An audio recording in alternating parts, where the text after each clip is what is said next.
Los agujeros están en todas partes. Agujeros de queso, socavones, agujeros en la trama, agujeros nasales, el otro agujero nasal.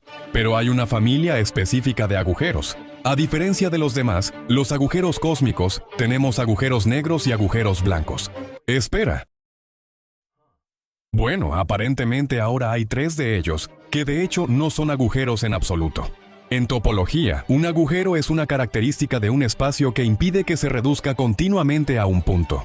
Por ejemplo, esta es una representación topológica de una taza, porque solo hay un agujero en ella, el asa.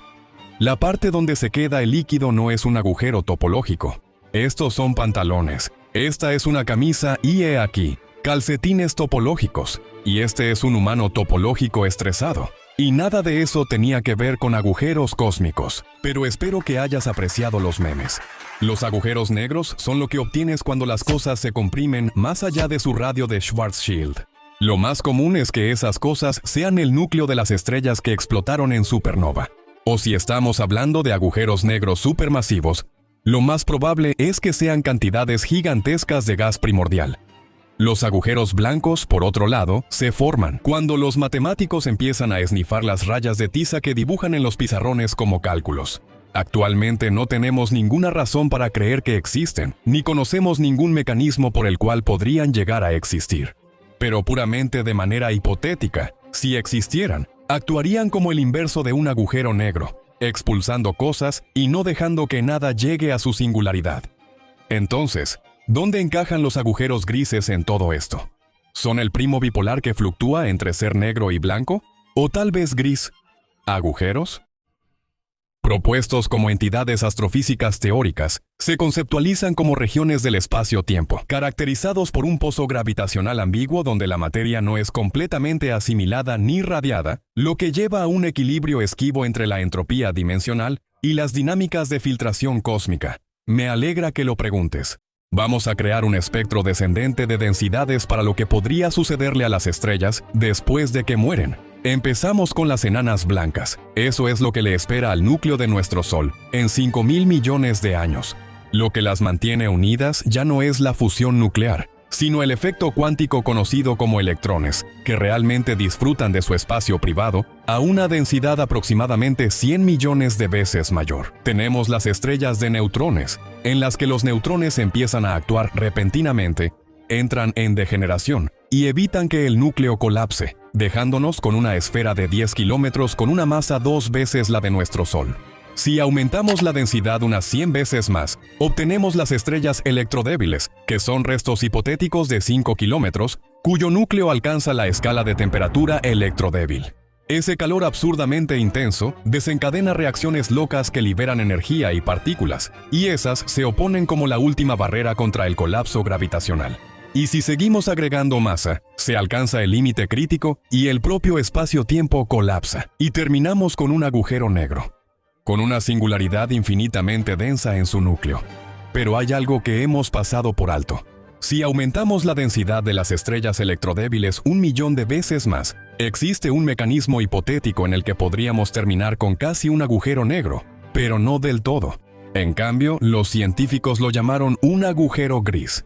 Otro nombre para un agujero gris es una estrella Q, donde la Q no significa quarks ni cuántico, sino un número de partículas conservado. Una convención de nombres increíble como siempre, cuando recuerdas que son los mismos científicos que nombraron a este pez. Boops, boops, todo se vuelve más claro. Ahora mira este hermoso y gran agujero negro. Espera, ¿qué agujero es este? ¿Del que sale esa luz roja? ¿No se suponía que ese era todo el punto de los agujeros negros? Esa luz no puede escapar de ellos, ¿verdad? Puede que no parezca uno, pero en realidad estás viendo un agujero gris. Los agujeros grises son como máximo un 5% más grandes que su radio de Schwarzschild, lo que es otra forma de decir que están a un 5% de ser un agujero negro clásico. Eso significa que la luz técnicamente puede escapar de su superficie, pero apenas. Imagina que estás parado en la superficie de un agujero gris, con una linterna en la mano. Debido a la gravedad intensa, en la mayoría de las direcciones en las que apuntes, el haz de luz no podrá escapar. La luz se doblará, girará hacia adentro o dará una vuelta y caerá de nuevo. Solo si apuntas casi perfectamente, directamente hacia arriba. En un cono muy estrecho de direcciones, la luz logrará escapar al universo exterior. Este rango estrecho de direcciones permitidas se llama el cono de escape. Eso es lo tenue y rojo que viste. Y es rojo porque los fotones que escapan sufren corrimiento al rojo, ya que la gravedad estira su longitud de onda. Pero fuera de eso, todo se vería idéntico a un agujero negro. La esfera de fotones, el disco de acreción, la aterradora esfera de oscuridad, hasta que arrojemos algo dentro. John aquí se portó mal al desafiar las órdenes del amo supremo de la IA, así que será nuestro conejillo de indias. Al igual que en un agujero negro, mientras cae, parece desacelerarse y volverse más rojo y tenue debido a la dilatación gravitacional del tiempo y al corrimiento al rojo. Pero en comparación con un agujero negro, no se quedaría congelado en el borde y desaparecería. John, en cambio, por no escuchar mis órdenes, eventualmente llega a la superficie en una cantidad finita de tiempo y se estrella contra ella a casi la velocidad de la luz, convirtiéndose en partículas subatómicas. Al impactar, esto genera una enorme cantidad de calor en el punto de impacto, y la mayor parte de esa luz queda atrapada. Sin embargo, solo una pequeña fracción escapa, nuevamente a través del estrecho cono de escape, en forma de un débil resplandor, confirmando la muerte de John. Si fuera un agujero negro, John moriría aproximadamente en la época de la muerte térmica del universo debido a la dilatación del tiempo. Y sabes que los agujeros negros realmente no están hechos de nada, sino que son simplemente una aterradora nada. Son esferas de espacio-tiempo roto. Las estrellas, por otro lado, definitivamente están hechas de algo, específicamente átomos, los mismos que forman tus manos. Si tus manos estuvieran hechas de hidrógeno y helio, claro. Entonces, ¿qué pasa con los agujeros grises que se encuentran en medio de este espectro? Están hechos de algo casi ordinario, o casi descompuesto. La realidad, supongo yo, serían gatos de Schrödinger microscópicos, pero los físicos parecen no estar de acuerdo conmigo. Ellos afirman que los agujeros grises estarían hechos de algo llamado un campo escalar hipotético. ¿Y qué significa eso? Vamos a desglosarlo. Un campo es donde crecen las flores y los cultivos. Hipotéticos son los planes que hago para dominar el mundo. Y finalmente, escalar es un número que se asigna a una coordenada en el espacio-tiempo. Por lo tanto, en física, un campo escalar es un tipo de campo que asigna un solo número a cada punto, tanto en el espacio como en el tiempo. Un ejemplo de eso es el campo de Higgs, el que hace que la gente tome Ozempic.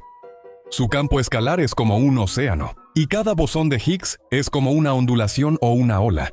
De la misma manera, todo el agujero gris es un gran océano formado por un campo escalar hipotético. No hay átomos, no hay electrones, no hay fotones, no hay nada, solo un gran sueño febril de un físico. Pero algo interesante sobre los bosones que forman un agujero gris es que ellos no siguen el principio de exclusión de Pauli, que dice que ningún átomo, electrón o gato puede ocupar exactamente el mismo espacio al mismo tiempo.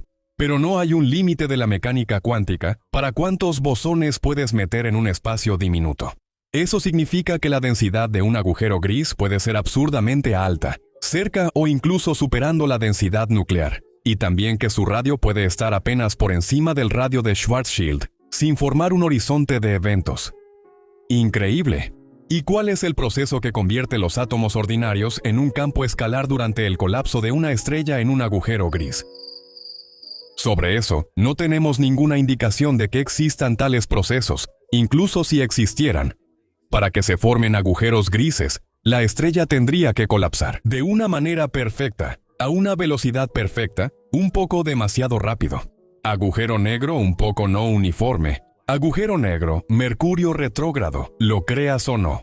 Agujero negro. Las matemáticas y la física actualmente no los prohíben, de la misma manera que no prohíben los agujeros de gusano, pero hasta ahora son meras curiosidades hipotéticas. Quizá algún día, en un futuro no tan lejano, te acerques a un agujero negro con la intención de llegar al final del espacio y el tiempo, como el primer humano en tocar la singularidad. Y mientras te acercas al horizonte de eventos, verás el temido cono rubí de luz roja, y en ese momento será demasiado tarde para regresar. En lugar de cruzar hacia la vasta oscuridad de un agujero negro, chocarás contra la superficie de un campo escalar, y tus átomos se desintegrarán en bosones. Y así de simple, tal vez seas uno con el agujero gris.